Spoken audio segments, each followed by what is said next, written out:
ख्रिस्टका 12 प्रेरितहरू थिए र ती सुरुका बिशपहरू थिए।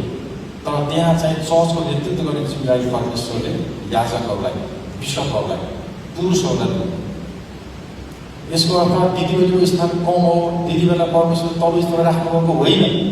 दिदीबहिनीलाई परमेश्वरले अझै त्योभन्दा पनि माथिल्लो स्थानमा राख्नुभएको छ। त्यसो स्थानको कुरा गर्यो भने किन 12 जना प्रेरितहरूले चर्चको नेतृत्व गरे तापनि अन्ततकर्ता तिनीहरू निराश भएर बस्दाखेरिमा, सेवाकाई गर्दा गर्दा थाक्दाखेरिमा, सुस्केर उनीहरूले निकाल्नु पर्दाखेरिमा त्यो बेलामा बेलुका फर्केर आउने, मैले दिनभरि काम गरेँ, सुसमाचार प्रचार गरेँ, मलाई मान्छेहरूले निन्दा गरे, मलाई मान्छेले गाली गरे, हामीलाई मान्छेले सतावट गरे भनेर आएर बेलुका आएर चाहिँ आफ्नो दुःख पोख्ने ठाउँ भनेको चाहिँ हाम्रा प्रभु श्रेष्ठी आमा मरियम, मदर मेरी हुन्थ्यो र मदर मेरीले चाहिँ अनि यीशु ख्रिस्टबाट सुनेका वचनको आधारमा चाहिँ यीशु पनि संसारमा हुँदामा निन्दा भन्नुभयो, मलाई क्रुसमा टाँगियो, अनि चर्चको लागि अलिक बलिदान गर्नुभयो।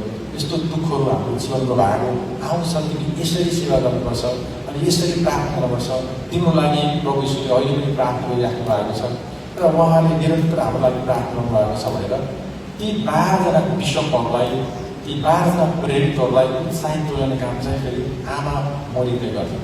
त्यसमा यदि तपाईँले दर्शनै कुरा हेर्नुहुन्छ भनेदेखि त 12 जना प्रेरितहरूलाई